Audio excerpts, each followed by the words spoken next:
like church, okay? Well, actually I mentioned what Jane is doing. This is fantastic because she emailed me.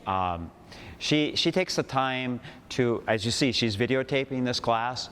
So you can actually watch these lessons. They'll be on forever, I guess. If you go to YouTube and the Oshkosh Senior Center YouTube, and you will be able to watch the classes. So all 6 will be videotaped, or you can go to the Oshkosh Senior Center's Facebook page and they'll be available on there. So if you can't get enough of me and just coming here, you can watch me over and over and over again. So this is like, I was very surprised because the picture quality is really, really quite good. When I used to do them at the Oshkosh auditorium, sometimes it would be really dark and it was like kind of spooky. So I'm really happy with the quality of that. Okay, so I think a great way to start this lesson is I believe that there's other investments you make besides stocks and bonds. And one of the investments that I consistently look out for is humor. I think humor, finding humor in your life is a really good investment. So I usually start my day out by walking my niece's dog, AJ. He's my buddy. It's like a Labrador Retriever. And we go on adventures all over the place. Terrell's Island, or I take him mostly to the Wisest Trail. And in so doing, I have this little pocket radio. And I happen to be scrolling around and I found a station that carries Bob and Tom. So raise your hand. Anybody familiar with Bob and Tom is? Got a few of them. But anyway, it's a program, a radio program, and it's based on humor. And they've been around for many, many, many years. And the thing I always listen for every day is their joke of the day. And there was a great one that they had on this past week. And I have to pass you. This is my way to start this class. It has nothing to do with investing. So you have to listen really closely to get this one. Okay, how does a hippie polygamist count his wives? Anybody guess? 1 Mississippi, 2 Mississippi, 3 Mississippi. I love that. I don't know. For some reason, I just cracked up. At first he said this, and I go, oh, yeah. Some people, you tell them that, and it's like, Then about 5 minutes later, they start laughing. But anyway. Okay, so this lesson basically is going to be concentrating on index investing versus managed funds. I talked about that last week. Got to be careful so I don't knock this over. But before I start, any questions? All right. Yes, Jane? Do you want to do your disclaimer? Oh, no, you put that on the YouTube thing. Okay. I don't have to do my, they know that I'm not a financial planner. I'm, if you came here for, financial advice, got to go to somebody else. Can't give it. All I can do, all I can do is share my. If you're working with a broker, which is better, fee-based or commission-based? If you're working with a financial planner or a thing,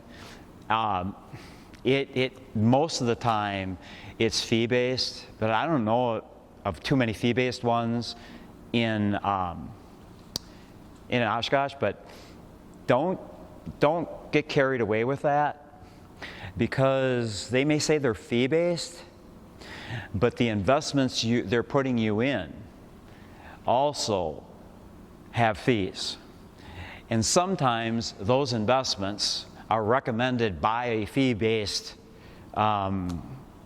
representative, because there's a system in which companies have what's called their preferred funds. And why are they preferred funds?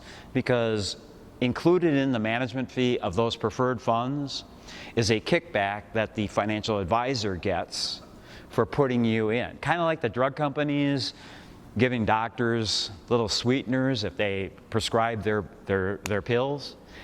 Hey, actually, that question really kind of ignites a little chart I brought, and that is this one. The fundamental market failure in the mutual fund industry involves the interaction between sophisticated, profit-seeking providers of financial services and naive, return-seeking customers of investment products. In other words, you need to go in and fully understand that there's no cheap way of doing it.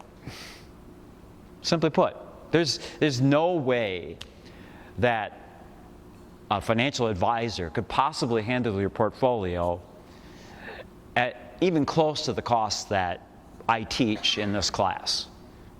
And anyone will admit that. So the question you have to ask if you're going to use a financial planner or an advisor is the fees that I'm going to pay, are they worth it versus me doing it myself?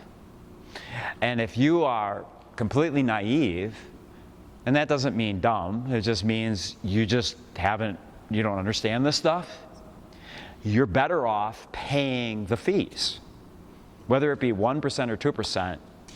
If you know nothing about investing and you try to do it yourself, you're getting eaten up.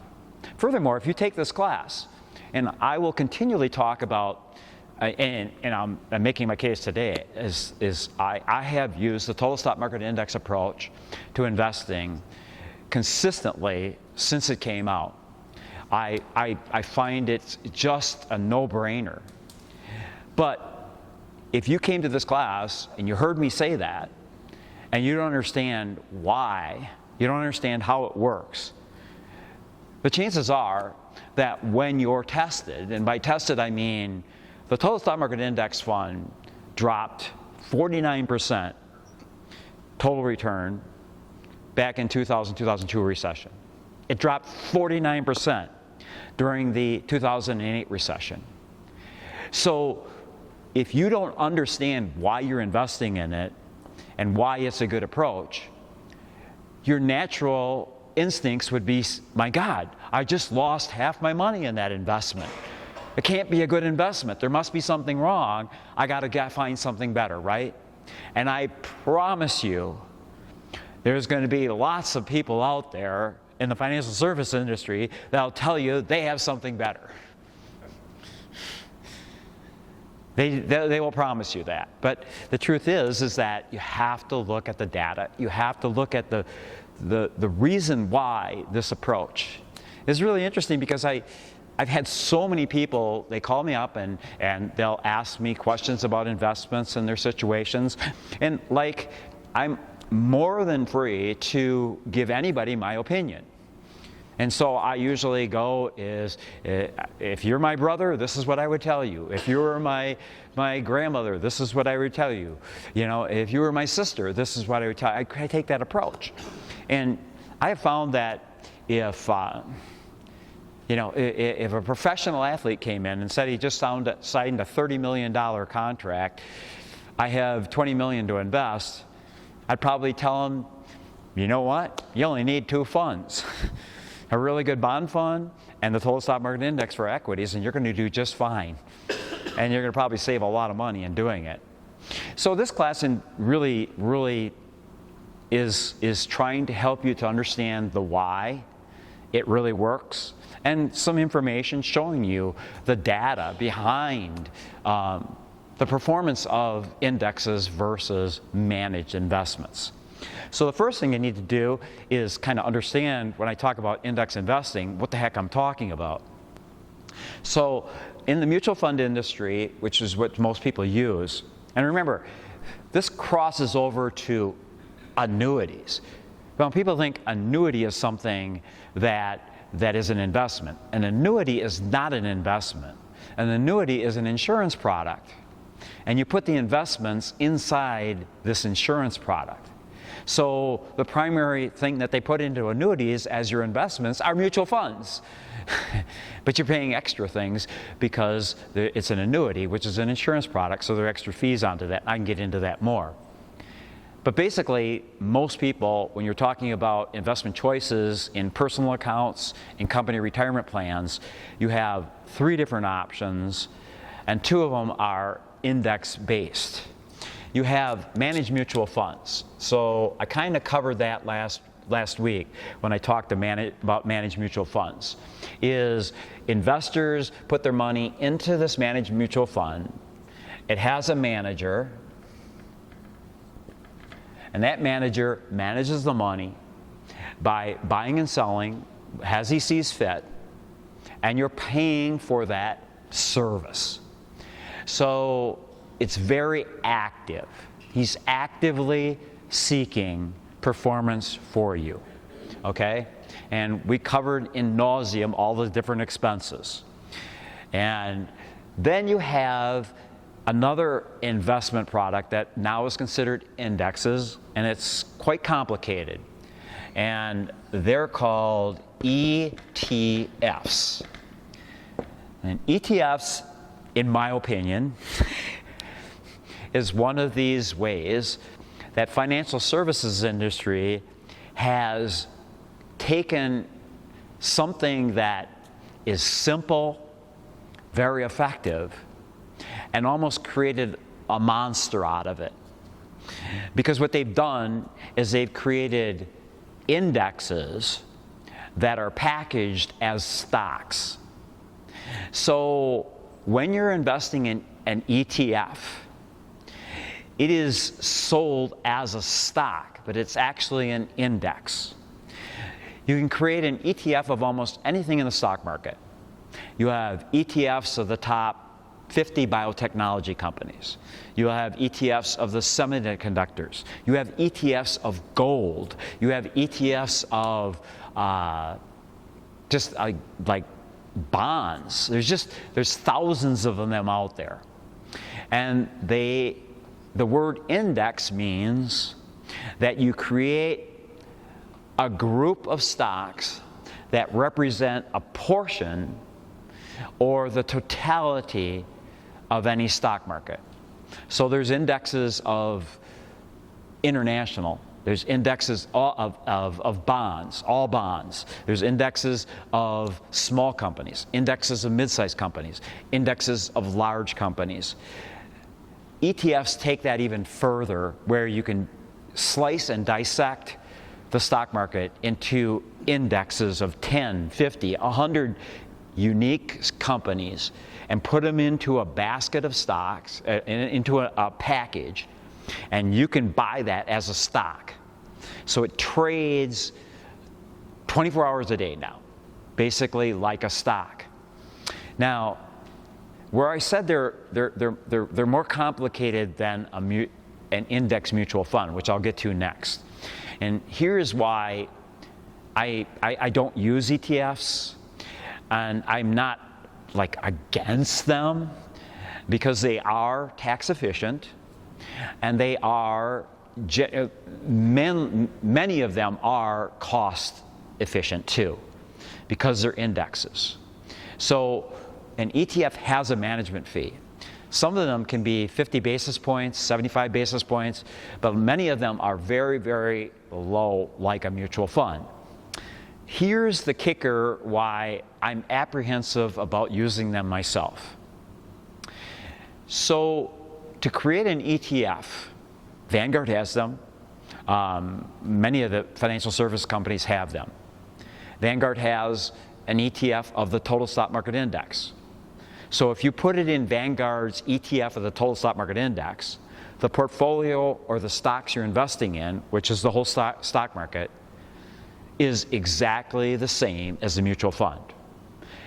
SPY is an ETF of the S&P 500 index, the 500 large companies of America. It's identical to the S&P 5 index fund. So where is the difference? A mutual fund cannot be sold as a stock. because mutual funds are open-ended, meaning when money comes in, shares go out in proportion to the share price. Mutual funds, you can only buy and sell them one time a day, and that is at the close of business on any given day. So they're not trade, you can't trade them. The more money that comes into a mutual fund has no effect on the share price or whether you make more money. It has to do with the proportion of the shares outstanding and the assets inside of it. An ETF is different. So let's take a hypothetical of Vanguard creating the ETF VTI, which is the total stock market index. So I would assume when they were creating this ETF, what they did was they took some seed money. Maybe it was $100 million. And they took that $100 million and they went out and bought all the stocks of the stock market, just as if they were opening a mutual fund of the total stock market index. Okay, so then they would say, okay, let's have 10 million shares of this asset. So you take the $100 million of value, you have 10 million shares, you divide that out, the share price is now $10 per share. Did you all follow that? Okay? Okay, so anyway, so the first day this became available, you would look on the brokerage site and you'd say, VTI, Total Stock Market Index, it's $10 a share. The share price exactly equals the value of the assets inside of it. Okay, so then the next day, those shares go for sale. Now, if you know anything about stocks, the share price of any stock goes up and down based on the balance between the number of buyers for it and the number of sellers, right? All stocks have a float. So there's 10 million shares out there of this VTI. And at the opening, the share price exactly equals the value of the assets inside of it. But let's say there's not enough buyers to buy all that 100 million. Or let's say they sell the 10 million shares. But the next day, maybe 1 million want to sell it, and there's not enough buyers. Well, then the share price will go down in proportion to the balance of buyers and sellers, won't it? It could go down 50 cents until there's a buyer that wants to buy it at that price. But in actuality, the assets inside of it could go up that day. Now that won't happen in a mutual fund. In a mutual fund, when they close business at night, all mutual funds add up the value of the assets inside of it, deduct expenses, and then that's the net amount there, and then you divide it by the shares outstanding at the opening of that business day, and boom, you have the share price. And if the assets went up 1% that day, and the expenses were like a minute, a tenth of a percent, well then you got 9.99% of a 1% increase. Got it? Now, here's what this experiment like that has been tried before. They were called closed-end mutual funds. So the financial service industry tried this before. They tried packaging mutual funds to trade as stocks. However, they weren't very popular. And because they weren't very popular, then the share price of these closed-end mutual funds were trading at as much as 20 to 25, even more percent discounts of the assets inside of it. Because there just wasn't any demand for them. When they created ETFs, they didn't want that to happen. So here comes the complex part of an ETF, the part that dissuades me from investing in them, makes me apprehensive of putting my money into them. In order to keep the share price of an ETF in line with the value of the assets inside of it, there is an outside financial agent called an authorized participant. An authorized participant arbitrates the share price. So if the share price becomes less than the value of the assets inside of it, this authorized participant infuses money into the ETF in exchange for what's called creation units. And creation units, they can hold those and eventually redeem them when the balance is such where the value, somebody was talking there, the value of the assets, actually they can make a profit by selling them because they become more than the value of the assets inside of it. So what I'm saying is, it becomes very, very complicated. There has to be this authorized participant in there to keep this in balance. And I'll tell you what, ETFs have been around and become popular basically in the last like 15 years and exploded in popularity. There is probably billions and billions, maybe even trillions of dollars in ETFs right now. What will happen if we have a financial crisis like we had back in 2000, where the markets just crashed? Is there going to be enough money or liquidity in these authorized participants to make all these ETFs whole? So let's say the total stock market index fund goes down 5% in a day, which is a huge move. But the selling of the ETF is huge. And the authorized participant can't step in and make that whole. Any sophisticated investor will say, gee, the market's down 5%, my ETF is down 10%. I'm getting out of this because this is not what I bought it for. You buy an index of a particular, like a S&P 500 or total stock market index, so that you know your investments will identically track the index you're investing in. Now, do you all have a headache? It's very complicated, but it's easy to understand if you think about it. So it's about the complexity of the ETFs, and it's not about necessarily the cost of them, because like Vanguard, you can invest in any of their ETFs and they don't charge a commission. I don't know if Schwab charges any or Fidelity. I assume that probably because of competition, you can buy their ETFs without commissions. And the expense or management fees are very low. But that it's that arbitrage thing that has me a little nervous. Yes? Where does that arbitrage, or where do they sell to be whole? Just back on the open market? You said. Okay, so they have these creation units, and at any time they can infuse those when it becomes an imbalance where the demand is higher than the supply, then the share price actually gets above the value of the assets inside of it. Yeah. And so then they can cash in these creation units and then sell them. You know what I mean? Sell them back on the open market? Yeah, they sell them and sell them. The consumer would buy that from Right, them. right, Okay, all right. So then they make money on it. Yeah. So yeah, it's very complicated, but this is the world we're living in and investing.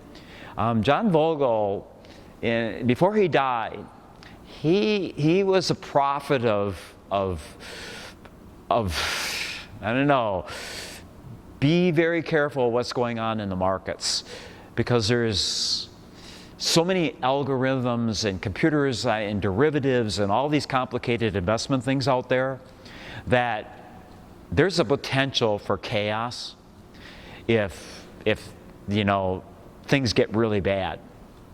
And in those cases, I want to be protected by having a mutual fund, which is basically, pretty protected at what you're doing.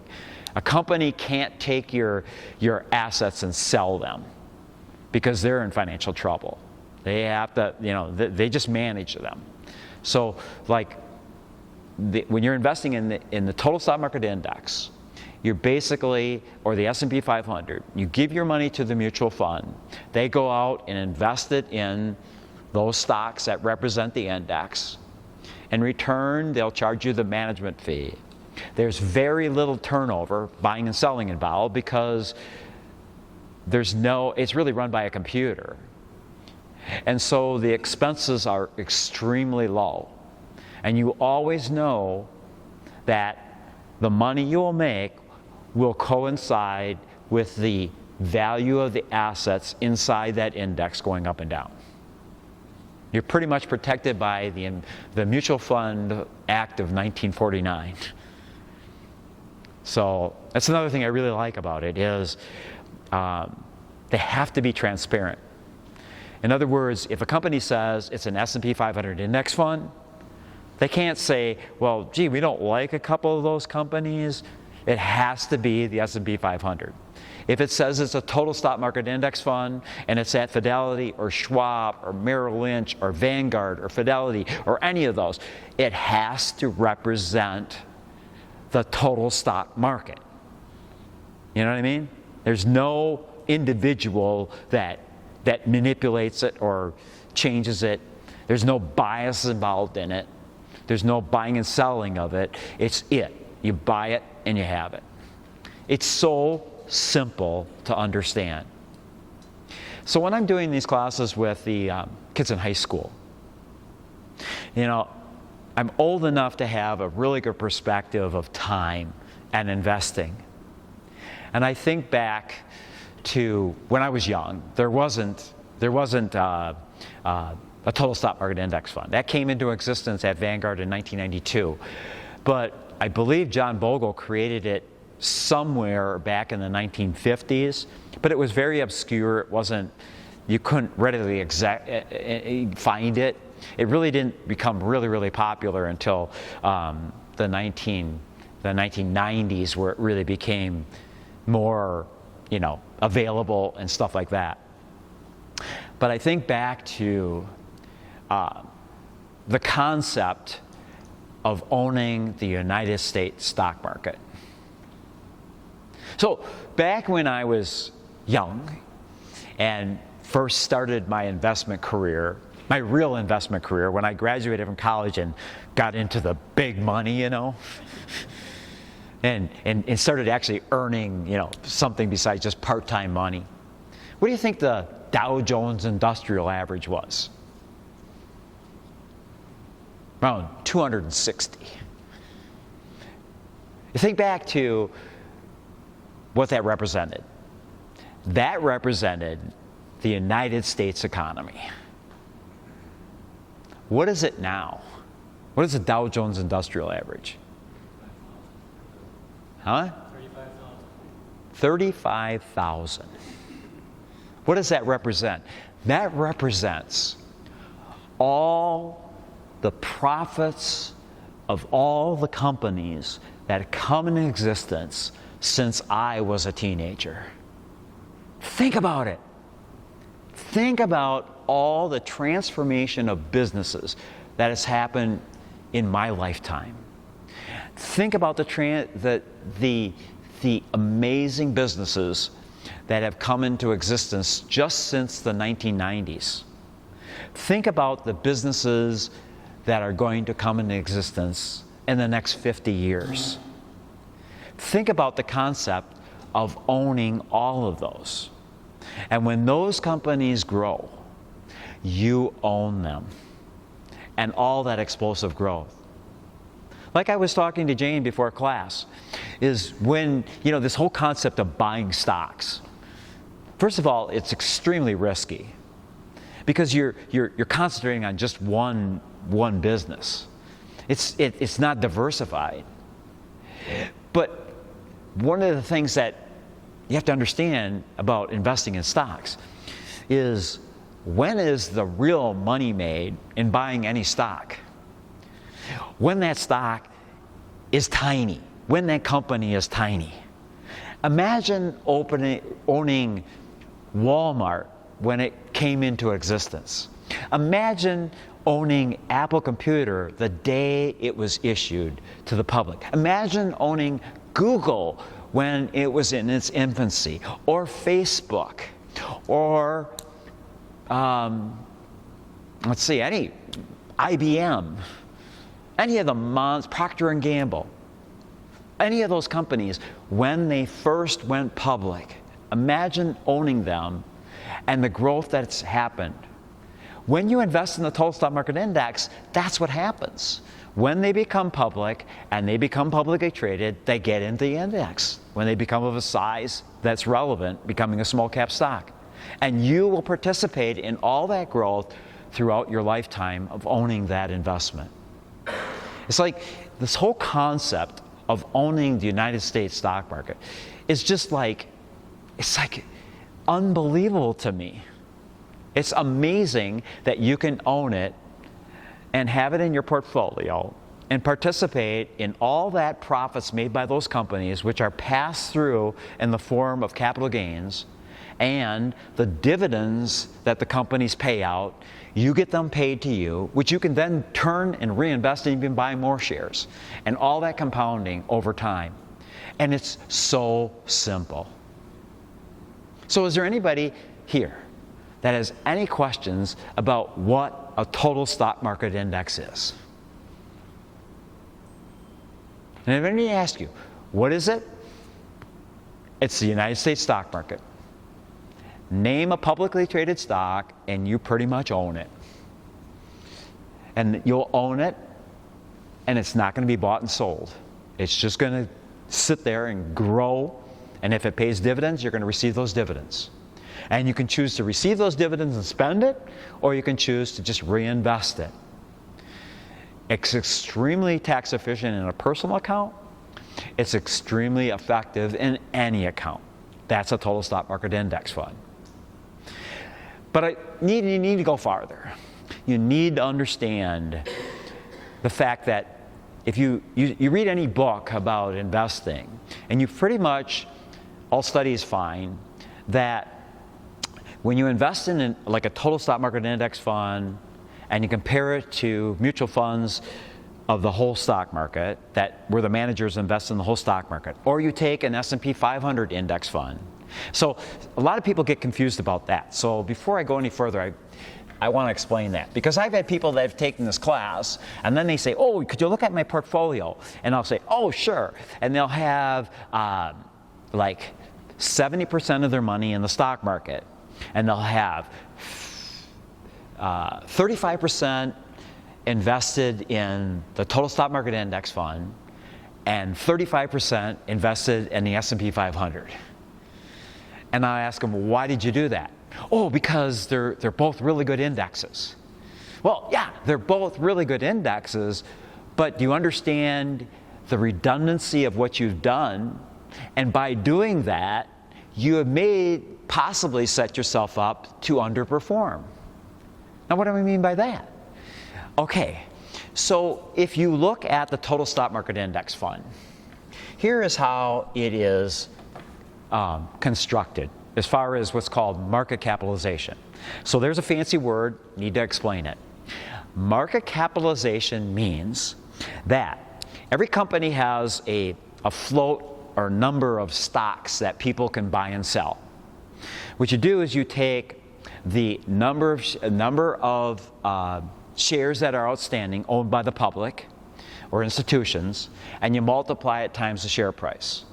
So if there's 10 million shares outstanding and the share price is $10, the market capitalization is $100 million. Simple multiplication. Okay, so the total stock market index fund is market cap weighted. So is the S&P 500. Meaning, your money is divided up in proportion to how any specific stock exists in the universe of market capitalization. So this would be the 100% of the market capitalization of the United States stock market. Roughly 75% of the market capitalization of the stock market is concentrated in the S&P 500 stocks. 75% of all the money that's invested in the stock market is invested in these 500 companies. About 10% is in the mid-sized companies. Those are the ones that haven't gotten big enough to be the giants. And then about 15% are in the small market cap companies. So that is the United States stock market. So numerically speaking, there's way more small companies. But there's not that much money invested in them because they're tiny. Tiny means like less than $1 billion of market capitalization. We're talking big money here. Okay? The mid-sized companies were the previous small companies that now have gotten bigger and are approaching the size of these. But these are the tried and true big boys of our United States economy, and that's where most of the money is invested. So if you look at the universe of mutual funds, most of the money that is in mutual funds are in the mutual funds that invest in S&P 500 companies. So now getting back to my original point about an investor that has the total stock market index fund and the S&P 500 and why they could underperform is you could have a situation in the market cycle where small and mid-sized companies are outperforming. In fact, statistically speaking, if you took a small cap index and projected it out over the last 100 years, I believe it's outperformed the large cap companies by about 2% annually. Because small companies have the ability to grow very, very fast with explosive growth. They outperform. But there's a price for that outperformance. So you say, well, why don't I just invest in the small cap index? Because most people don't have the nerve to invest in the volatility involved in that. In other words, over long periods of time, small cap outperforms large cap because it can grow faster, but it also can go down. There's a lot more volatility involved in it. And a lot of people just don't have either the time or the nerves to do that. And mid-sized companies grow also faster than large companies, but not as fast as small. But combine these two, you're probably going to have more long-term performance. In fact, I have a chart I'll be showing later on showing that. But anyway, if this investor has half of his equities in the total stock market index fund and half in the S&P 500, and we're in a cycle where small and mid cap are outperforming large cap, he will underperform because he's over-invested in large companies. So you don't need, if you have a total stock market index fund, you don't need to use an S&P 500 because it's there. Got it? Now, here's a scenario where it's not a bad idea to use an S&P 500 index fund. Supposing you have IRAs and you're using the total stock market index fund, but at work your company doesn't have a total stock market index fund in their company retirement plan, rather they just have an S&P 500 index fund. Well, under that scenario, then it's not a bad idea to put it in there. Got it? Any questions on that? Yes? I had that same situation in my 401k that my company offers. The S&P 500 fund is offered, but it's not the total stock index fund. So what I've done is they also offer a mid-cap fund and a small cap fund. And I've broken it. You could create. I did exactly your percentages. Okay, so the people on Zoom, what he's saying is his company does not have a total stock market index fund. So being the sophisticated, smart investor that he is, he looked and said, ooh, they have a small cap fund and they have a mid cap fund. So what I did was I put some money in this and some money in this and then more money in this, and I created my own total stock market index fund. I mean, that's yeah. But the nice thing about having a total stock market index fund is, think about how hard that is to maintain that balance. Because if you start over-investing in small cap and then small cap underperforms, then you're going to underperform the total stock market index fund. Get it? So you got to be really careful about how you have that mix, and you have to watch it, which is a lot of work. One scenario where I really warn you on index investing. I advocate using like a total stock market index fund or S&P 500 index fund because one of the really big attractions is the low expenses. Because all index funds will have really low expenses, but they all don't have the same management fees. In other words, the management fee that the company providing that index has the option of charging any management fee they want. And if you're a naive, profit-seeking investor who heard that indexes are great to invest in because they do so well, and you don't check the management fee on that index, you could be very disappointed in the performance of it. I ran into this scenario numerous times with people in this class.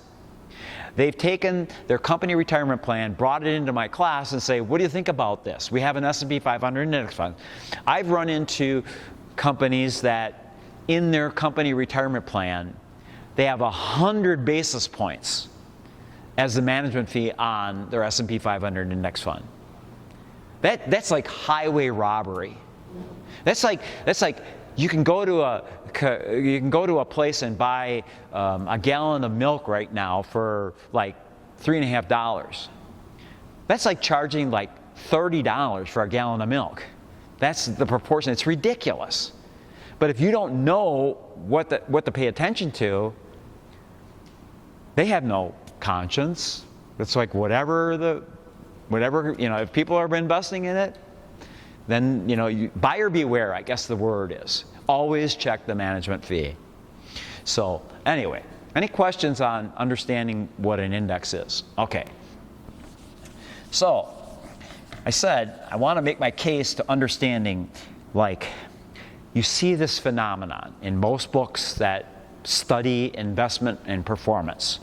And you will see that managers underperform like 70% on average, underperform the index that they invest against. In other words, if you're a small cap mutual fund manager and you're investing against a small cap index, or you're a mid-size mutual fund manager and you're investing in a mid cap, or like most of them, you're a large cap manager and you're investing against the S&P 500, you find this phenomenon of average about 70% underperform. Why is that? Is it because they're dumb? And the answer is absolutely not. The fact of the matter is that the people who manage money for most institutions on Wall Street are absolutely brilliant. I mean, it's the cream of the crop of intelligence in this country. Now, why do I say that without knowing these people? For two reasons. Number one, to get a job on Wall Street for one of these firms is unbelievably competitive. The credentials you have to show to get a job on Wall Street is off the charts. So why is there so much competition for these jobs? What brings competition for any job? Money. And who in this country makes the most money? Even like Aaron Rodgers' money. It's the people on Wall Street. It is unbelievable the money that these people make. So because there's so much money to be made, it attracts talent. And there is talent. So these people who are managing these mutual funds, who are managing these hedge funds, who are investors for big institutions and pensions and stuff like that, I am not saying that I am smarter than them.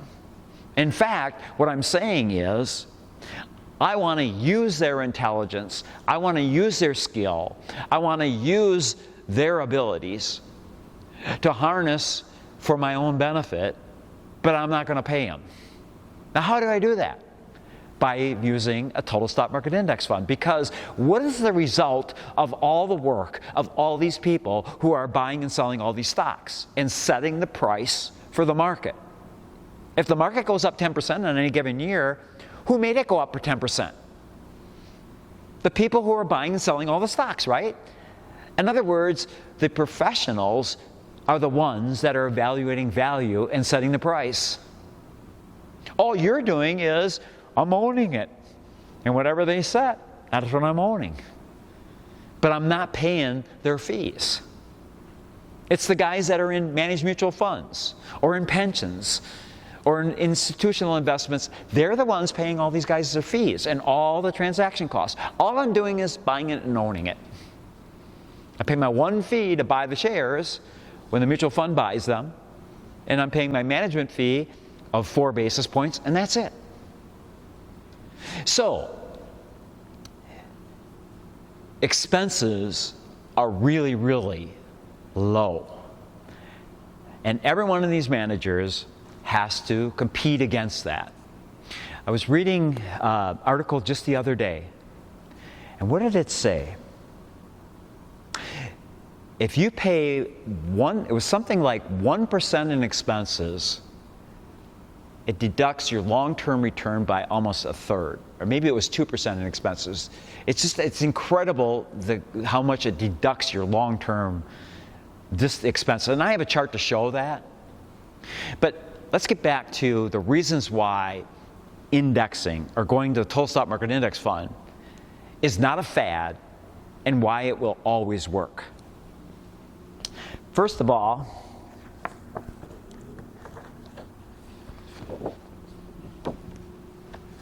I'll put that over here. One reason why indexing work is because something I really, really do think is cool. The paradox of skill. Man, if you want to impress your neighbors with your investment knowledge, just drop that one on them. Yeah, what do you think about the paradox of skill in investing? They'll look at you like, whoa, what planet did you come from? Or, what class has he taken? But I'm going to explain what the paradox of skill is. It exists not just in investing, but in anything in life. So much, that's why I get investing, because I don't differentiate my investment life from my personal life or living in the world. Everything that goes on in the real world is very much interacted with investing. And the paradox of skill is one of them. And the paradox of skill states that as the skill level of an activity arises, as it goes up, it becomes more difficult to outperform by a large margin. So think of any activity in life in which involves competition. As the skill level rises, it becomes more and more difficult to outperform. So if we take any sports activity, think about a football player. So they start out they're in Pee Wee League, right? It's not that hard to be a star in Pee Wee League. So if you're 8 years old and you weigh 150 pounds, you're going to be a star. Because you're going to bowl everybody over, right? Just hand them the ball and you'll just plow everybody over like bowling pins. Because you're 150 pounds and they're, 50, okay? But that Pee Wee guy then graduates into like middle school. And all of a sudden, there's other kids that are bigger that he has to compete against. It's harder for him to stand out. Then he goes into high school. And all of a sudden, you ever watch some of these games of the week on Channel 32? Man, these high school kids. Oh yeah, he's a sophomore. He's 6'4", 285. I'm going like, whoa. Gee, I wouldn't want to pay his mom's food bill. But anyway, he's a junior in high school. So this 150-pound kid now maybe is 220. But there's other kids that are even bigger than him. It's harder for him. He might have great athletic ability, but it's hard for him to set out. And so what separates a good high school kid from a great one? The one that makes all-state. So every year, how many high school football players are there in this state? Thousands of them, right? How many of them make all-state? 11 on each side, right? Out of thousands. Now, how many of those high school kids then go on to become stars in college, which is the next level, right? How much harder is it to be a star in high school versus a star in Division I college? It's astronomical, isn't it? And what's the next level? Because we haven't reached the attainment of greatness yet, have we? Because the next level is pro. How many of these high school kids of today or Pee Wee football players are going to make it to the NFL? And just making it to the NFL doesn't mean that you separated yourself and become distinguished. You have to become an all-pro to reach that level. You have to reach Aaron's Hall of Fame status like Aaron Rodgers or Mahomes or these guys. How many people become them of all the thousands and thousands? And the same goes in the investment industry. To become that level it's just so hard. Those are the ones that are so skillful that they actually, because remember, anytime you're managing money, in order for you to win, someone else has to lose, right? And 90-some percentile of all the transactions that are done every day on the stock exchange are done by these professionals. So basically what you have every day is professionals battling against other professionals who are all in the NFL of investing. And not just the NFL, they're starters, they're stars. And so as good as you might be, there's still other people equally competent, maybe even better than you. And in order to outperform those, the paradox skill says it's so hard. The people to outperform the market itself is very difficult because of the skill level of the players who are setting that value. Okay? The next one is that the stock market and the information in the stock market is very efficiently disseminated. In other words, it used to be that money managers had ways of outperforming the market because there were numerous inefficiencies in the market. There used to be that buddy-buddy system. You know what? Call up a CEO. How'd you like a trip to Hawaii? Nothing shady here. We're just going golfing. But we're on the golf course. What are you going to talk about? You're going to talk about his business, right? Hoping that he drops a couple of, oh yeah, we got this coming. Wait till you see. Because, you get a few drinks in you, and, it's really easy to start talking, and, and pretty soon, oh yeah. So this guy's writing this all down on his scorecard. And he goes home because he knows that this blockbuster thing is coming out that nobody else knows about. And that's insider information. You used to be able to do that. Nowadays, a CEO does that, he's facing jail time. It's really scrutinized. Furthermore, the technology that's come into investing is another, if there's something that happens anywhere in the world, how long does it take basically to know about it? It's almost instantaneous with Twitter, Instagram, and all that kind of stuff, isn't it?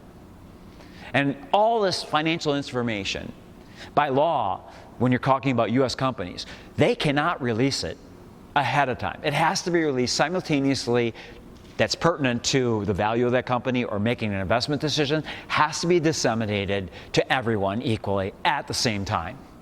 And all these people have that technology to get that information. So how do you get an edge? Where do you find the inefficiency?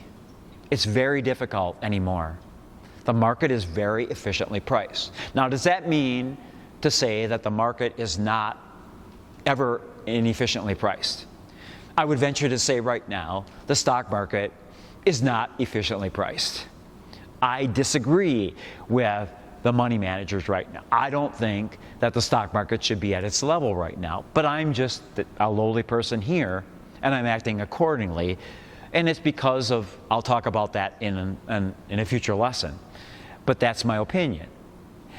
But eventually the stock market, and this is why I made the move I did to reduce my exposure to equities to some degree. I made that move because I believe the stock market is inefficiently priced, and I have great faith that it eventually will be efficiently priced. Okay? Now the third reason is that the stock market really is a zero-sum game. So what does that mean? And this speaks to the long-term efficiency or effectiveness of index investing. Because many people say, because this happens with managed funds, you'll find a managed fund, a manager like, a famous one is Magellan. Back in its infancy, there was a guy named Peter Lynch that worked for Fidelity, and he founded Magellan. And he was a very brilliant guy, great stock picker. And he founded that fund, and his performance was outstanding when it was a small fund. When he had just 100 million or 200 million to manage, he was able to make investments, and when he hit a home run, it had huge implications on the performance of that fund. He was on money magazines, he was on Barron's, he was in Wall Street Journal. He became very famous. And of course, the average person loves to chase performance, right? Oh man, he's a star. I want to invest with him. So money just started pouring into the Magellan Fund. And so instead of having 100 million or 200 million to manage, he started to have billions of dollars to manage. And it became very hard for him to find investments that met his criteria for performance. So what he had to do is he had to invest the money. He couldn't just sit there in cash. So he had to lower his standards. And as he lowered his standards, the performance started going down. And he was smart enough, before it really got bad, to retire and start writing books. Very smart guy. And Magellan has done not anything super ever since, because it became so big and it became hard to outperform. So many people say the largest mutual fund in America right now is actually Vanguard's Total Stock Market Index Fund. So many people say, well, gee, everybody's using this index fund now. Is the performance going to suffer because it's gotten so big? And the answer is absolutely not. The size has not affected the performance because of the diversification, because you're spreading the money around to thousands and thousands and thousands of stocks, and you're owning the market. So the money that's in the index doesn't have the ability to move the market up and down. The money managers do that because there's trillions of dollars outside of it.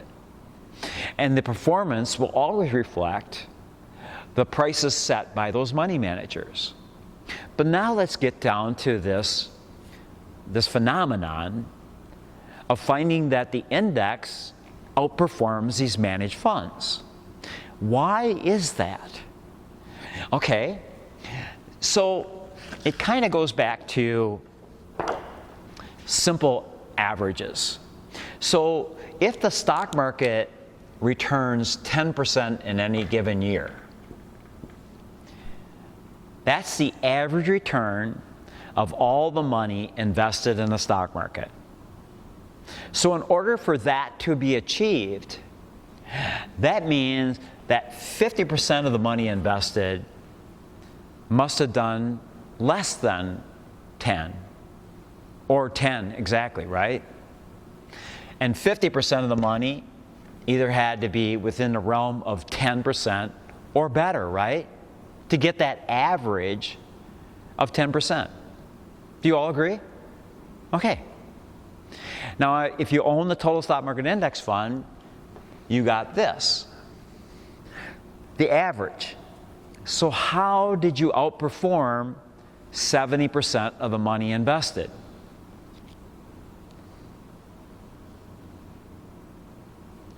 Here's where those expenses come in.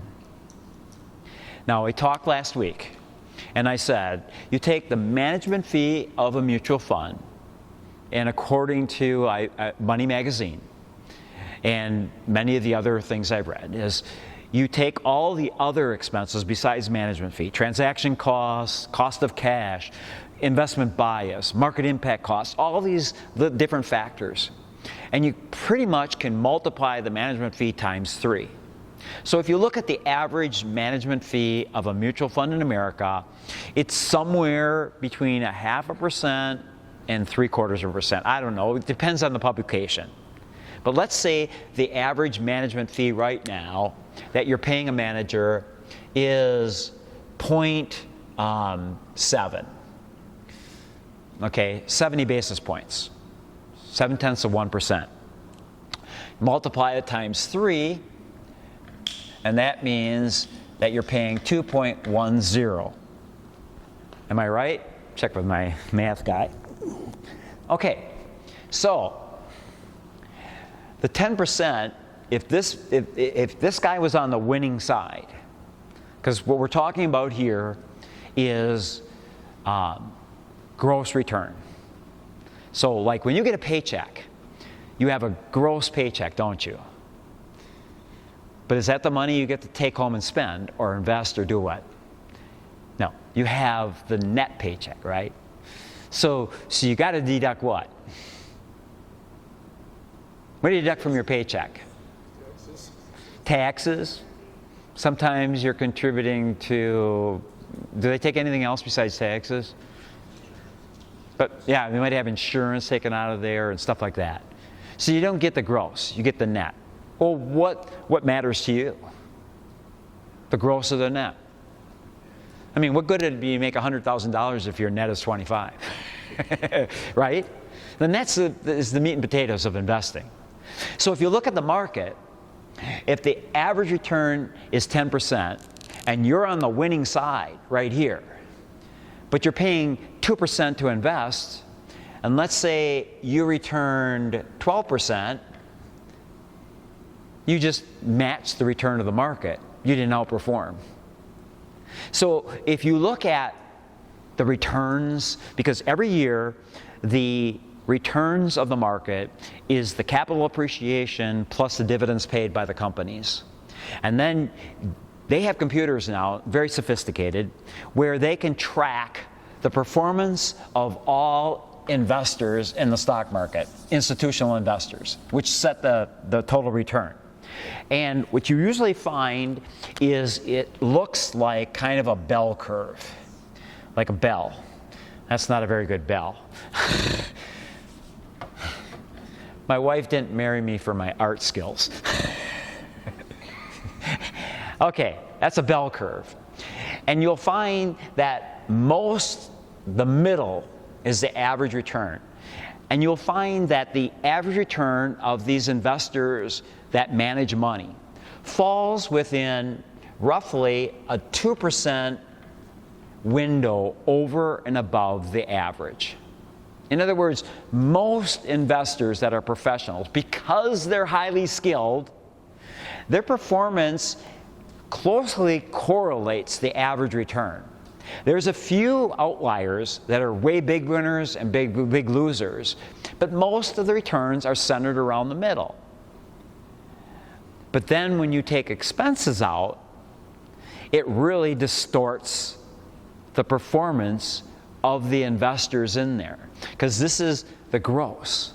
And when you consider net and you subtract 2% from the returns of the winners, it moves that average return over here and eliminates a huge portion of the winning investors in the market. So this will exist no matter how big it gets. You get it? It has nothing to do with size. Very interesting. And so I look for the consistency of using an index in the long term. All right, so I mentioned expenses and how that affects the gross and net.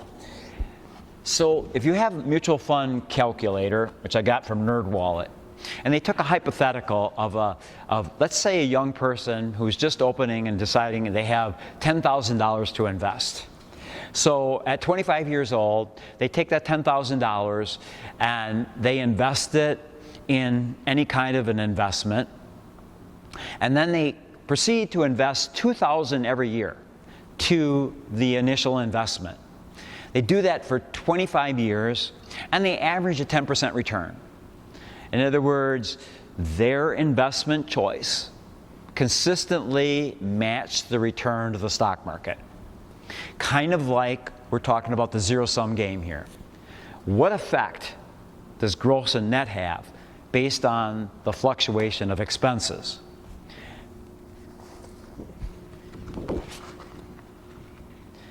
So, if the person has 2% annual expenses, which I would say, how many people check their expenses on their investments?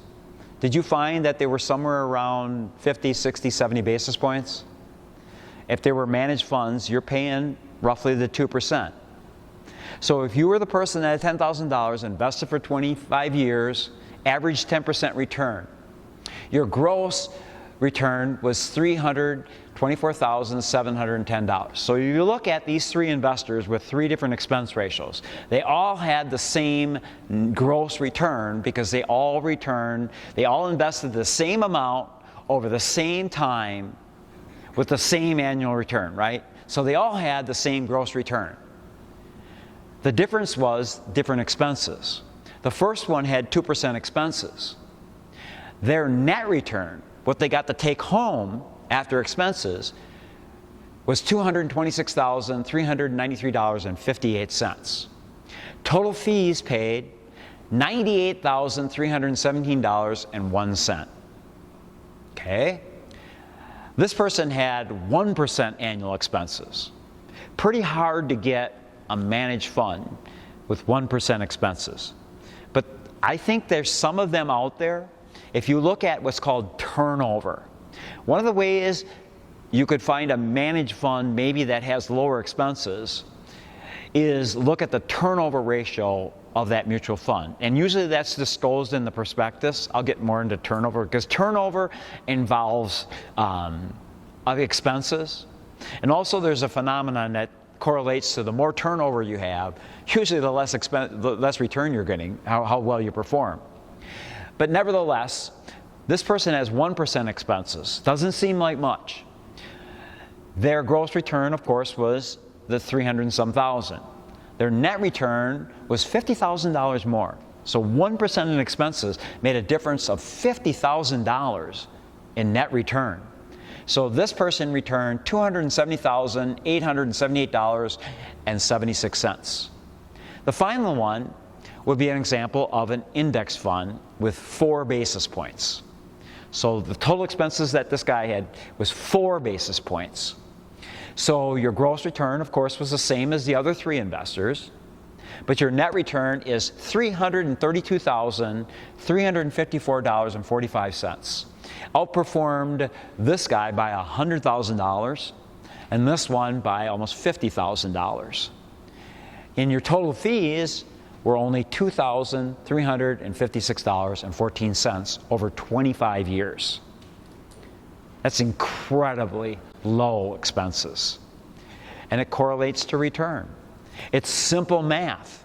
It's a one-on-one comparison. The more you pay, the more it's going to affect your total return. And stop and think about that. I look at it this way. It's really hard for any manager to match the return of the stock market. Can you imagine how hard that is to manage people's money and get the return of the stock market with all you're competing against with other people? And if you have a 2% expense ratio in that fund, that means you have to outperform by 2%. And if the average return is 10%, that's you have to outperform by 20% every year. Do you know how hard that would be in any kind of activity? Any activity, to outperform by 20% every time, just to break even? It just makes it really, really hard to outperform.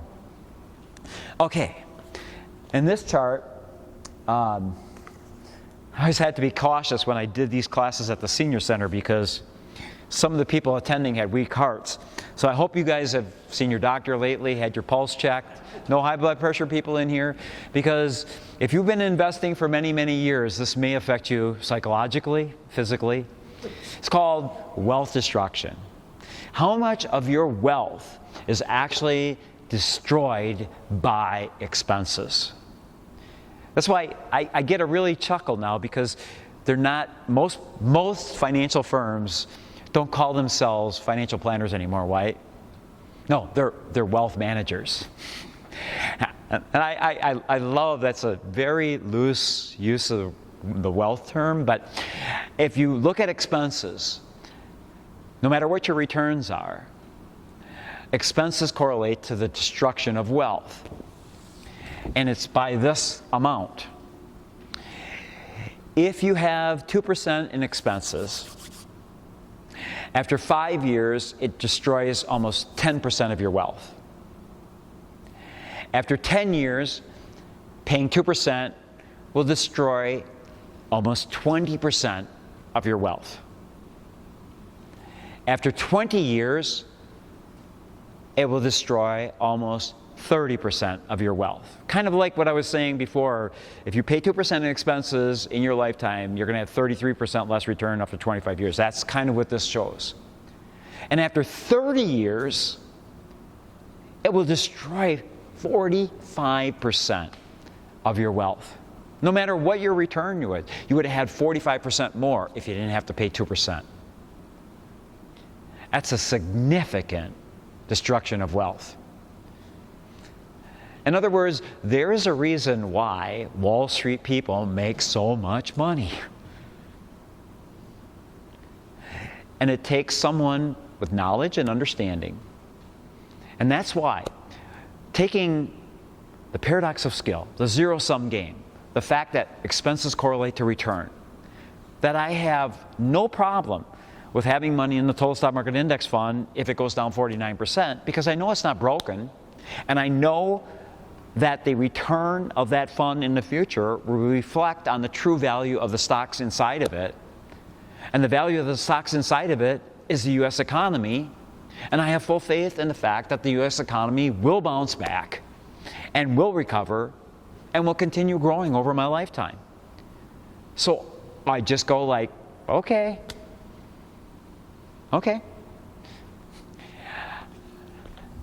As I mentioned, turnover. Where did all those expenses come from? A lot of it is turnover. This study was done with 67,000 investors between 1991 and 1997. And they looked at the correlation of performance and turnover. When an investment company had a turnover ratio of 258%, that's a huge turnover of portfolio every year. In that time period, the average return was 11%. When the turnover ratio dropped to 76%, the average return was 16.4. When the turnover dropped to 2%, very low turnover, very much like an index, the performance spiked up to 18.5. Correlation to turnover, and that has to do with a couple of different things, but a lot of it is expenses, and a lot of it is that all these the turnover leads to mistakes. Let's say you do get a great manager. You know, and you're thinking like, oh boy, I hit a home run. I find this like with people with financial planners. Oh yeah, I had this great financial planner. He did really well with me. Are you still with him? No, he moved on. You know, how many times is that? I can't tell you how many times I've heard that story. Gee, I was with this guy for 5 years, and then he's gone. You know, this happens all the time. Well, what is the tenure of a mutual fund manager? Like you hit the jackpot. You got this fund manager. He's hot. He's doing really well against the market. Well, if you look at 2010, 11, and 12, and 13, this is the average turnover ratio. So mutual fund managers, roughly every 3 years, that manager's going to be gone. It's like baseball. It's like football. You know, it's like end of the season, you didn't do well. You're out of here. We'll get somebody else. It's just tremendous turnover. So you don't have that consistency of how your money is invested. Because no matter what managed fund you're in, the decisions made with your money is done by this manager or team of managers. I love the fact that when I invest in a total stock market index fund, I am making the choice of where my money is invested. If I choose an S&P 500 fund, it's going to be invested in the S&P 500. No more is Apple's a great stock, but I only want 3% in Apple because that's how the market has allocated the market capitalization of Apple. And even though the manager of the index loves it, he can't put 6% in it. It's not a true S&P 500 index fund unless they disclose that. But you have this ability to control where your money is invested. So how many managers actually outperform the market? This 2002 to 2012, they looked at the top quintile in performance of mutual fund managers. So you're taking the universe of 100% of the managed funds in America. We're eliminating 75% of them. We're only going to look at the top 25%. How many of them remained in the top 25% the next year? What you find is it's usually pretty low. Started in 2002 to 2003, there was 1.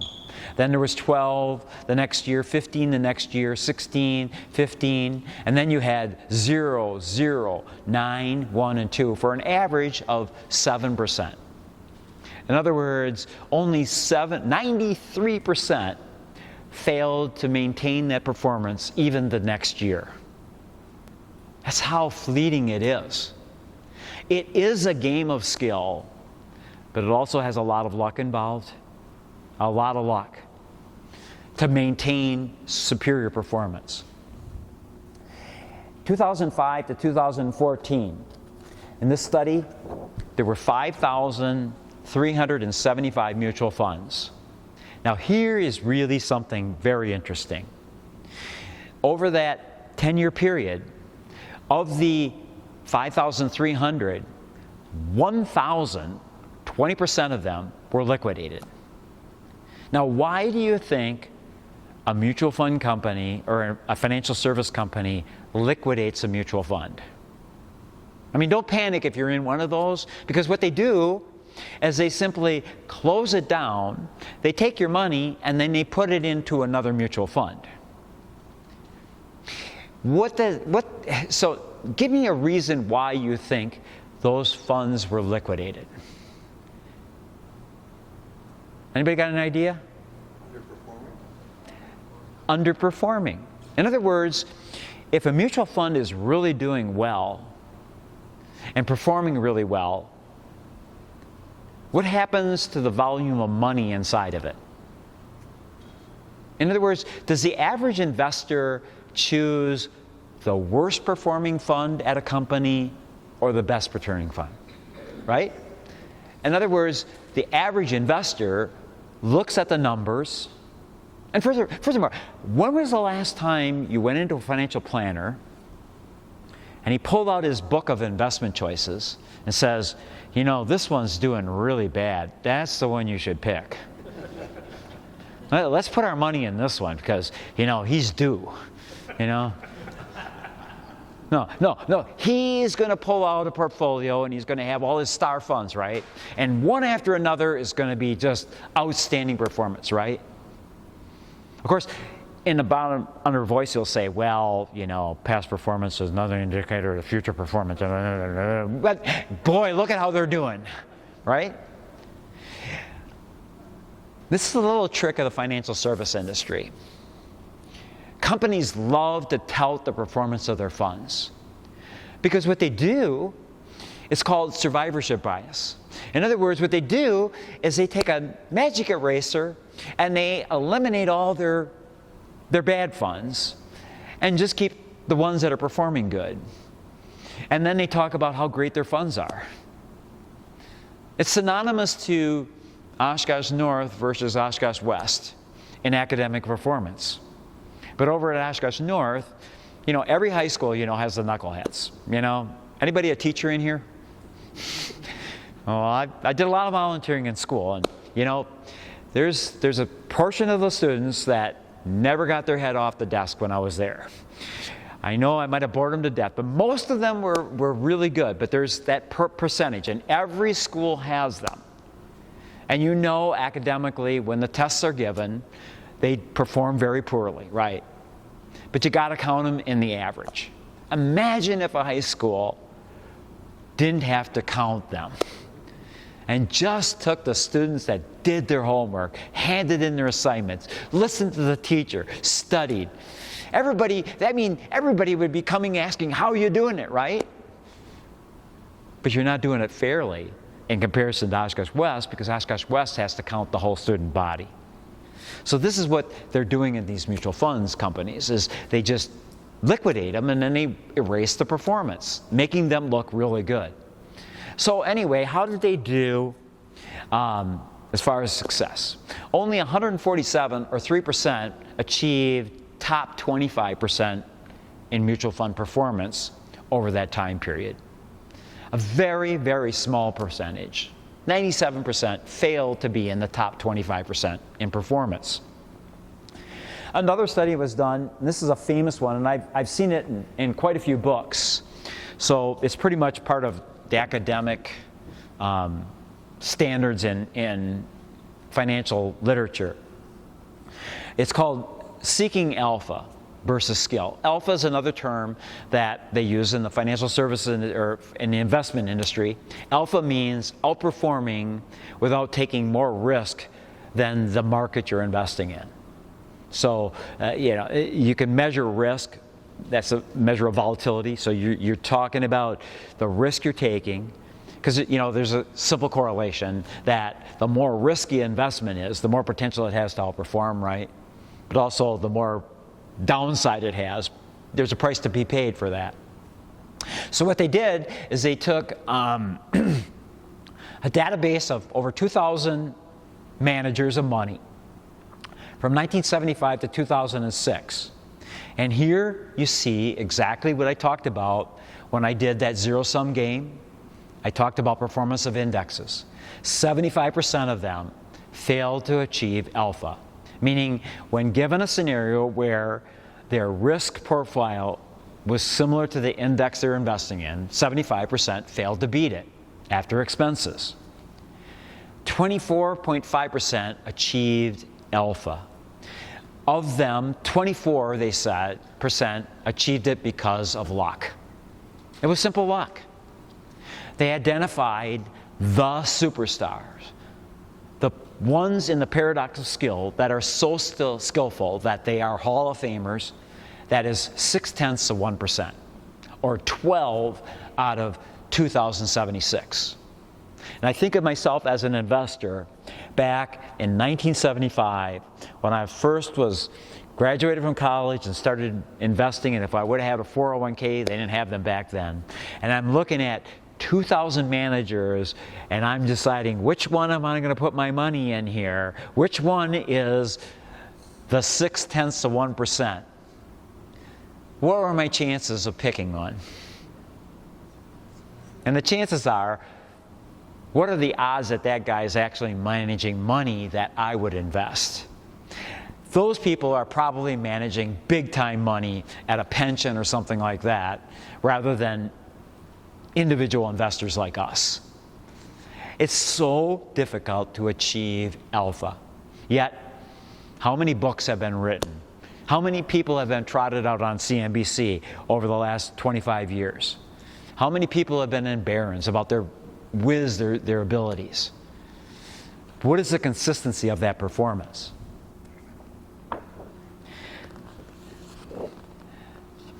Here's the S&P 500 versus actively managed funds in 2021. Once again, 79.6% of the managers that invested against the S&P 500 failed to beat it.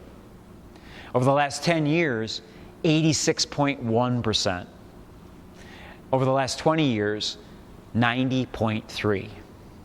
You see, for me, it is all about probabilities of success.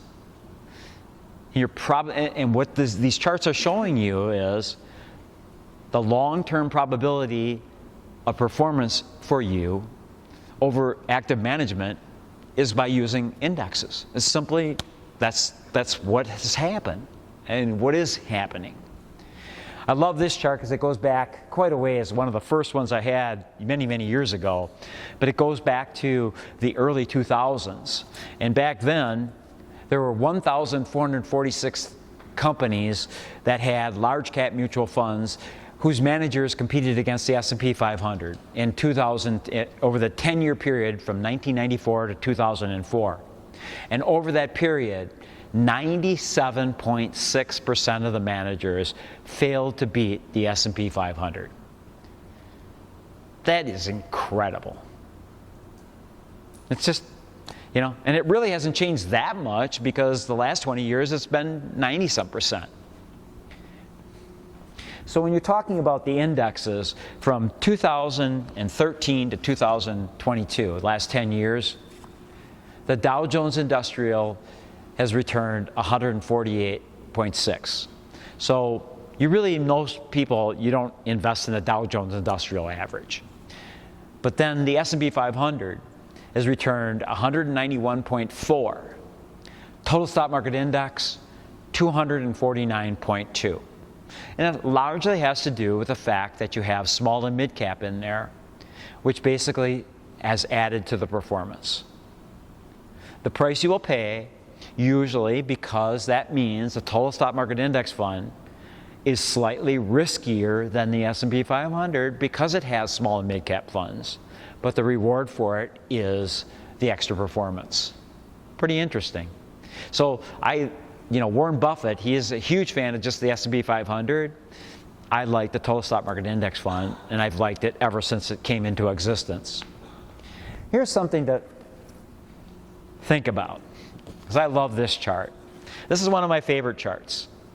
I saw this in John Bogle's book when I ran into this, and I thought, oh my God, probabilities. And immediately when I put this on here, I immediately thought of the casino or gambling. Like, what are your odds of winning? Okay, so your odds of outperforming the stock market for 15 straight years is calculated as 1 in 223,000. Your odds of outperforming the stock market for 21 straight years is 1 in 31 million. So, I hope for the people that have been in these classes before, you're going to hear this story, but I have to use this story because, once again, every time I see this chart, I just see Jim Carrey's face. Yes, Jim Carrey. Now, where do I see it? If you have ever seen the original Dumb and Dumber. Anybody in here ever seen the original movie Dumb and Dumber? I remember when that came out, my nephew was in high school, and Matt and I went to the theater together. Honest to God, I think my stomach still hurts from laughing so hard when I first saw that movie. And for you that haven't had a chance to see that movie, please, it's Oscar worthy. It really is. It's a performance is unbelievable by Jeff Daniels and Jim Carrey. But anyway, I'll give you the performance why this relates to that particular movie. Okay, so the premise of Dumb and Dumber is Jim Carrey is madly in love with this woman that got in his taxi cab, or he was a chauffeur in New York, and got in the back. He looked in the rearview mirror, realized this is the girl of his dreams. And while he's driving her to the airport, he's just infatuating about his life with this woman. He gets to the airport, reality hits. She gets out of the car, gets in the terminal, and Jim Carrey looks out the window longingly at his beautiful woman exiting his life. And not only as Jim Carrey can make the faces to tell the story of how he feels. And suddenly he looks in the back seat and he sees that she's left this briefcase back there. So what does he do? He madly tries to catch up with the woman and give her back her briefcase. Runs after her. But then she's boarding a plane for Aspen, Colorado. He can't get it. He can't get in there.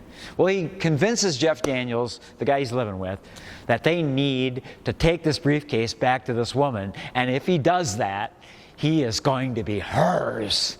And it's going to win his heart with this, this gesture. So the whole movie is about this journey back to Aspen, Colorado. It is hilarious. But anyway, at the end of the movie, there's this dramatic scene where Jim Carrey is in this room. He's got the briefcase. She doesn't know that he actually has spent all the money in there and put IOUs, but that's beside the case. But anyway, the lovely Mary walks into the room, and there's all this romantic music, and she is truly beautiful. I don't know what her name is, but anyway, she was a great, beautiful actress. And here you got Jim Carrey. He looked like a complete dork because he had spent this money on this wild costume, and I think he had a big cowboy hat on. Anyway, he's got the briefcase in hand, and Mary sees it. She can't believe it. And so he hands it to her and says, "You left it." And she's like beyond joyful that this crazy guy brought her this briefcase. So once again, Jim Carrey seizes the moment and looks at her, and the romantic music starts playing. And he says, "Mary, what are the chances that a guy like you and a gal like me could ever get together?" And she looks at him and, sizes him up and down and goes, "Not good." And of course, Jim Carrey, as only he can do, his eyebrows go down, and he contemplates what she just said to him. But then all of a sudden, there's a light in his eyes, a spring in his step, a smile on his face. And he said, "Come on, Mary. Just give it to me. I'm a big guy. Just tell me, what are the odds that you and I can get together?" And she looks at him and goes, "Like 1 in a million." And he frowns again. His head goes down. But suddenly, he lights up. His eyes go up. He jumps. He goes, "Yes! So what you're telling me, there's a chance." Every time I see that movie and that scene, I think of this. It's like Dumb and Dumber to try to do it the other way. When you consider the odds. So finally, ask yourself 2 critical questions. Do I have the ability to pick a winning fund in advance? In other words, I showed you, there is a chance that you're going to pick a manager who overcomes the paradox of skill, is so skillful that over your lifetime, he's going to outperform the market if you just buy the market. Do you have that ability to identify that person ahead of time? Second of all, will that winning fund continue to win over the entire life of your portfolio?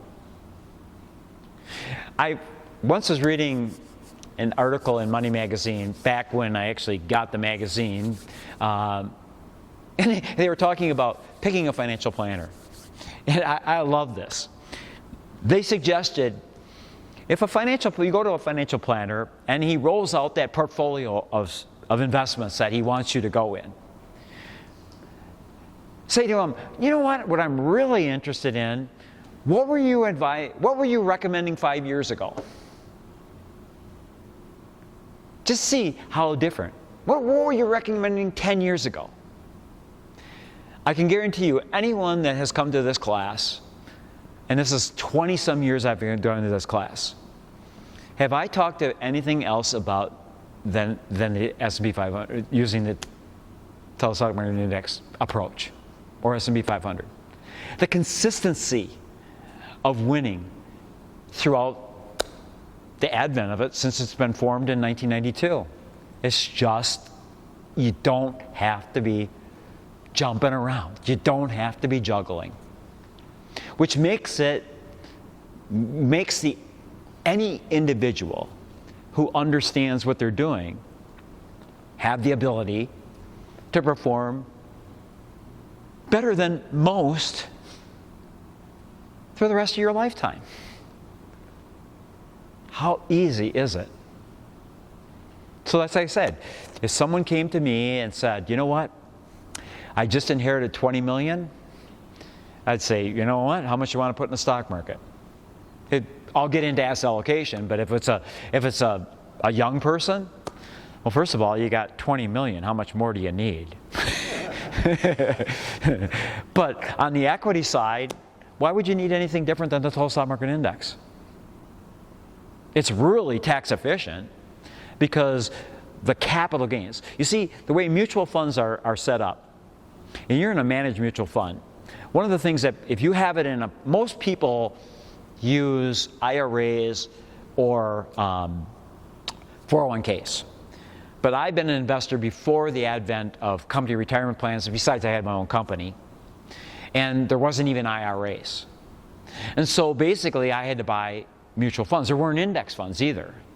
So I had, at one time, a multiple portfolio of managed funds.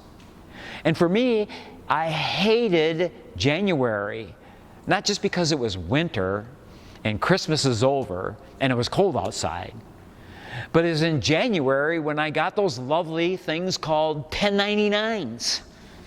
And a 1099 is a tax statement that mutual funds have to issue, in which if you received any capital gains, whether they're long-term capital gains, short-term capital gains, through the trading of the managers that given year, or I received any dividends, or on bonds I received any interest, that was on the 1099, and I had to report it on my income tax that year, and I had to pay taxes for it. When you have an index fund, like a total stock market index fund, I don't know, because I have it in IRAs, but I don't think there has been any capital gains distribution since it's come into existence. So the distribution would be the dividends.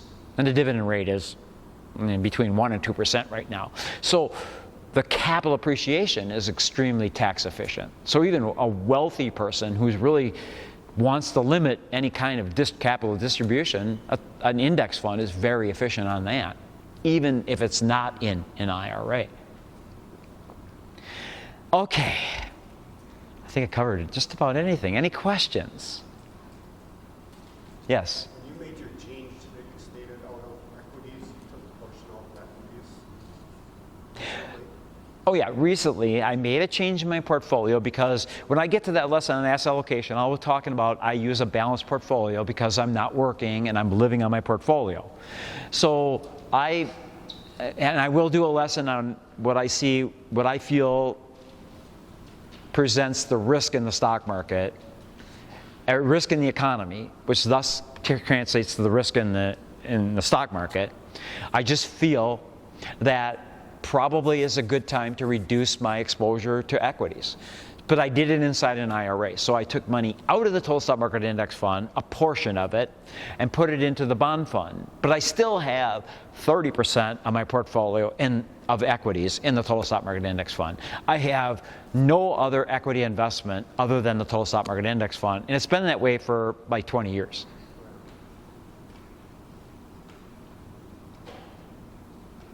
In other words, I practice what I preach. Yes? I'm not real, can I? Who do you buy? That's a great question. Yes. Well, who do you buy an index fund from? Okay, so if you're a beginning investor and you're really interested in getting started, the first thing I would say is you want to, and I'll cover this more in future classes, is where do I want to house this total stock market index fund? And I would suggest you house it inside a Roth IRA. So if you're going to, the process of investing in the total stock market index could be like this. It's kind of a two-step thing. You could go to companies, first of all, you want to pick up what's called a no-load company. So you can do this, you can bypass any financial advisor, you can do this directly over the internet, extremely easy to do.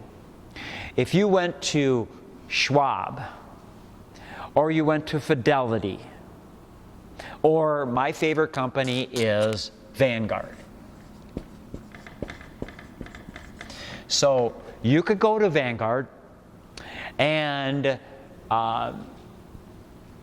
to invest in the total stock market index fund, the minimum amount in the mutual fund, you would need $3,000.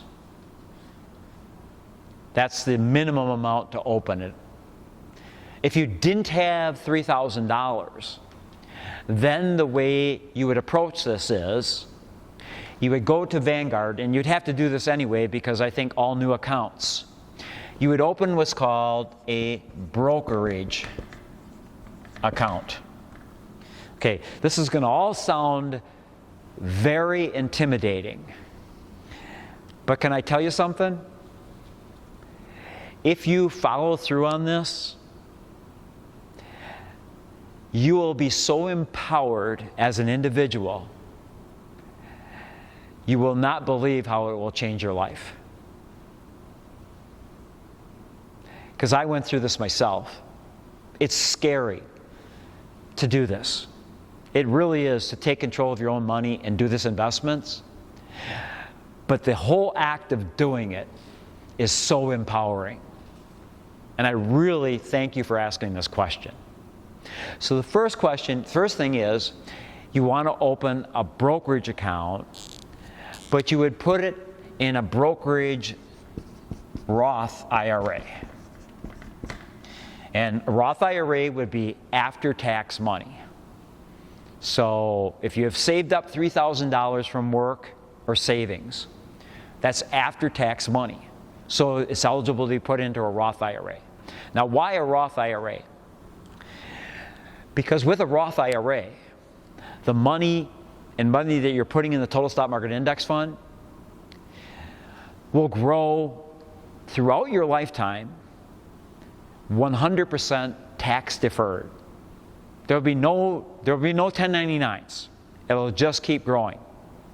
And then ultimately, when you retire, you'll be able to take whatever it's grown to, and it'll be 100% tax-free. It's amazing. It's amazing to have that opportunity to open a Roth IRA.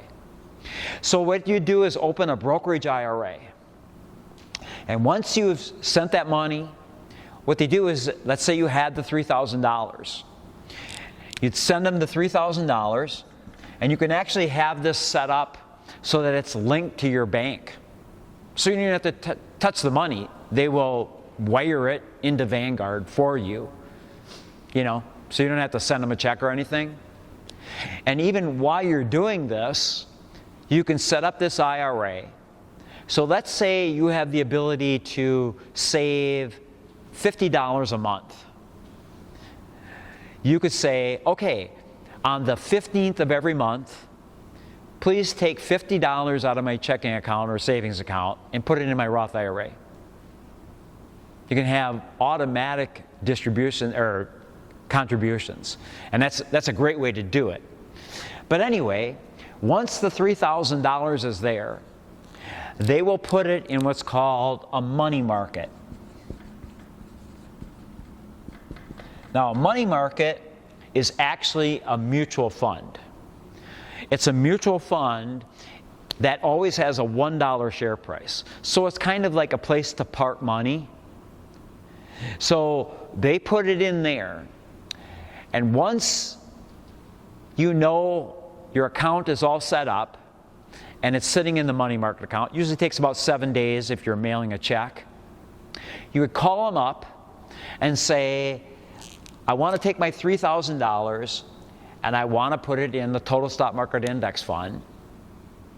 And then your Roth IRA will have the total stock market index fund in there, and you're set. You're on the go.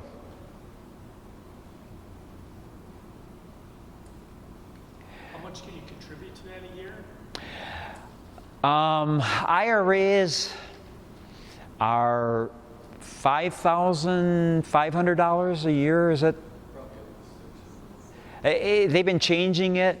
I don't keep up with it so much anymore because I'm not contributing. I can look it up for you, but forever it was only $2,000. And finally they started jacking it up. If you're over 50, I know it's 6,000 at least, but I think it might be 5,000 or 5,500 a year to a Roth. You can't touch that until 59 and a half. Oh, yes, you can. Oh, we have some goodies for you too.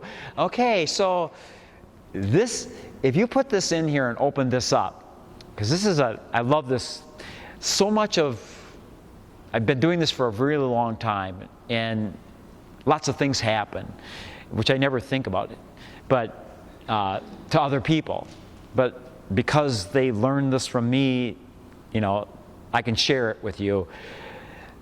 There's a provision in Roth IRAs that, like, if you did this today or tomorrow, and you got the $3,000 in there, after 5 years, any money that you have contributed to a Roth IRA, you can take the contribution amount out for some reason if you need it.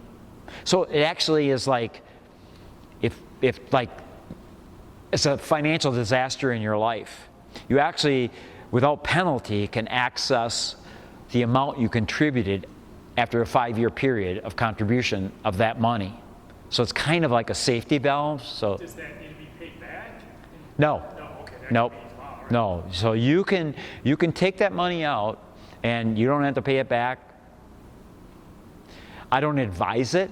Sure. It would have to be a last resort, but it's really nice to know that you have an option like that. Sure. Furthermore, any money that you have in IRAs, you can move that money. Like with me, I changed my asset allocation. I do it inside an IRA, and there's no tax consequences. Vanguard does not charge you any money if you take, let's say you open this account, you're young right now, be 100% in the stock market. Just go with the stock market. Don't worry about, bonds quite yet. But let's say down the road, you want to add bonds to it. Well, then you could just say, for my contribution this year, I want to go to a bond fund. And then you would have 2 different funds in your Roth IRA. And then eventually down the road, you get near retirement, you want to balance it out, you can make changes.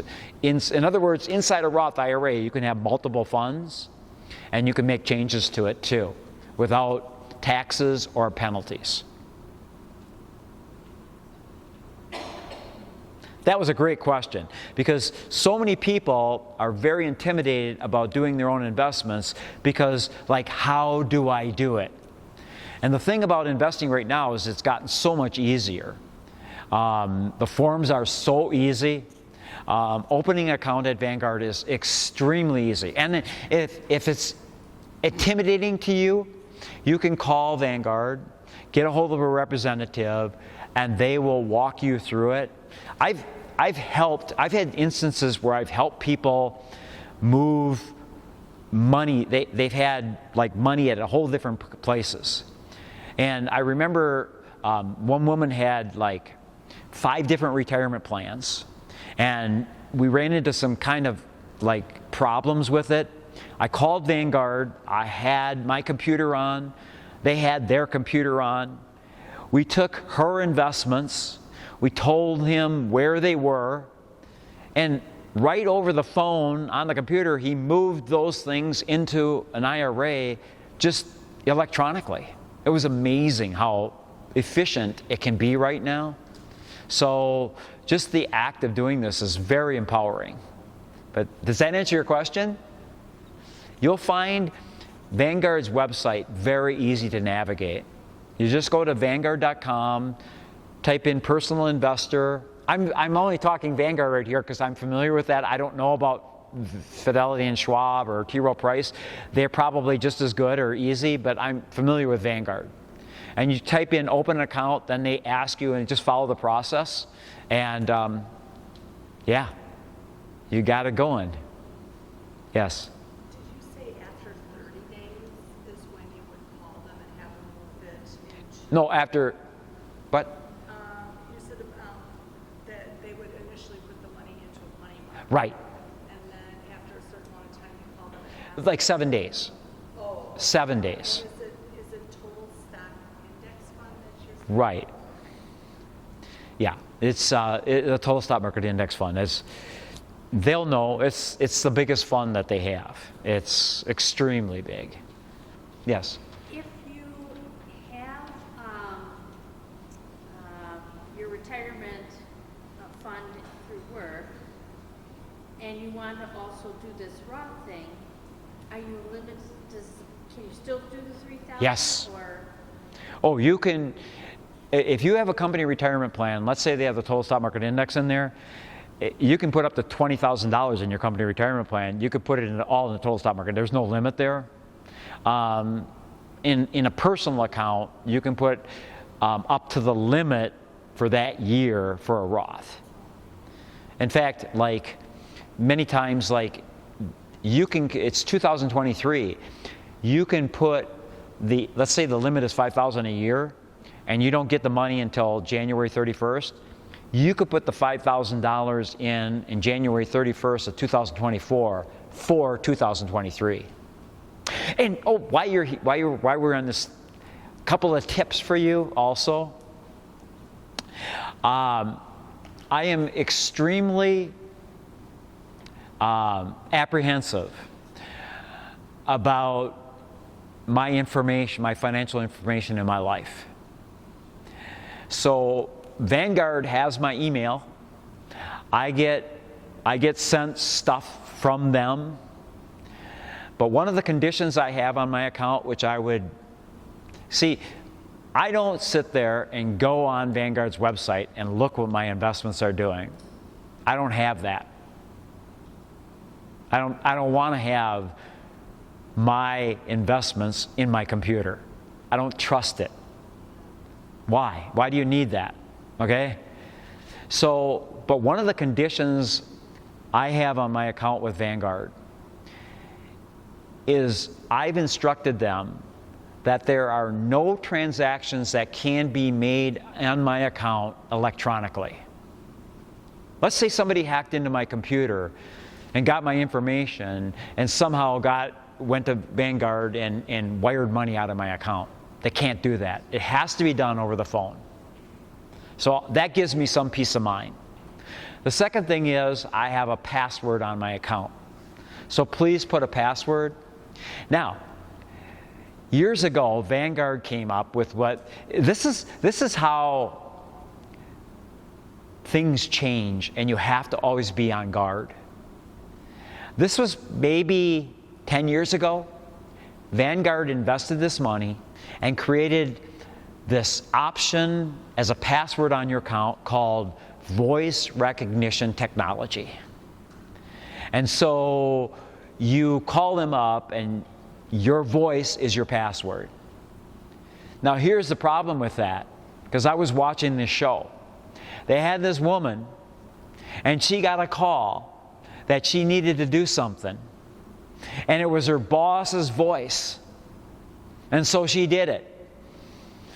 And then they informed her, I'm sorry, that was AI. In other words, someone else created, through AI technology, created her voice, and it's identical to her voice, and instructed her to do something, and had nothing, it didn't come from the boss. Now, why couldn't somebody do that with your account? So I don't trust the voice recognition technology anymore. I just have a password on my account. So those are a couple of tips that I would suggest you have.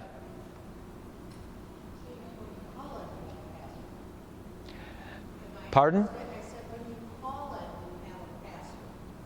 When I call them, I have a password. So they'll ask like your social security number and like your zip code or something like that, and then my password. So.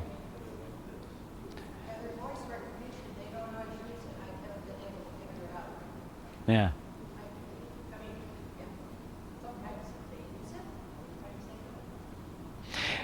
You know why I love doing this? The young lady's sitting back there, and I don't know if she's going to follow through and do this, But in my heart, I know that if she takes that step and has the courage to do this, that I've just changed her life. That's how powerful what this process is. It can change your life. Because I remember the day when I had the courage to do that myself. To take the money out of the bank and open an account and make those investments myself. My life was never the same after that. And for the better, by the way. That's why I love doing this. Because it does have the ability to make people's lives better. It's awesome. Any other questions? Yes. My company this year decided not to match our 401k. Great question. That is an awesome question. So I would invest in an IRA then. Just don't put any more money in the company retirement plan. Because oftentimes, I don't know your company, but most companies, many big companies, if you look at the 401k, the expenses are higher than if you went to an IRA. I had an instance of my brother. He's a doctor. And he moved from a medical practice to a hospital. And the hospital had the total stock market index fund. And at that time, the expense ratio for the total stock market index fund was like 10 basis points. But the hospital had Vanguard's total stock market index fund, and the expense ratio was 20 basis points. So what the hospital was doing is there's costs to administering the 401k. So what they did was they were adding costs to the management fee to cover the costs of, or else the company that was administering was doing it. So oftentimes it's more efficient expense-wise. Not all the time, but to open the IRA. And does your company have a Roth 401k? Yes. Okay, so that's great. So yeah, if they're not matching, because I run into the same thing with many teachers, because teachers have 403Bs, and they're already contributing to a pension, which the school system matches. But as far as that they want to do extra with a 403B, I usually suggest they go to an IRA first, because they could probably do it more efficiently, and you choose the investments. So stop any of my contributions going in. And then also take, Are you contributing to a Roth 401k? yes, Okay, so you're not getting that upfront tax deduction anyway. correct. Right. So it wouldn't be any different. I would go with the Roth IRA. Because eventually, down the road, are you planning on working there until you die? No. Hopefully, huh? Yeah, because sometime you're going to retire. And so many times the company will say, well, what are you going to do with your 401k? And so they want you to roll it out of there because you're an expense to them. So if you had a Roth IRA, say at Vanguard, all you could do is roll it into that Roth IRA. It's already set up there, so it's really easy to do the rollover. Vanguard is charging $25 per account if you get your paper statements, right? Yep. See, now that's, I have mine electronically.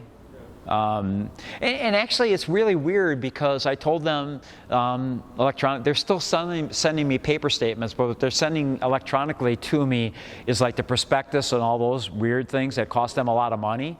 So I'm still getting paper statements. Now, on the other hand, my wife, I said, Marie, oh no, she says, I'm gladly pay the $25. She wants it all paper. So, but the truth is I only have two funds, so it would only cost me $50. But I have no problem with them sending me electronically that stuff. Yes. If you like the paper, you can get it electronically and print it out yourself. Yeah. Right. And it's just a paper Yeah. thing. Yep. All right. They have a secure, Okay. Hackers are getting into the most secure places in the whole world. So, you know, honestly, the financial institutions are they're dependent on being very, very secure, right? So, like, I know they're going to do the best job, but why take a chance? That's why I don't want that information sitting in my computer. That's what I mean. All right. Thank you. See you next week.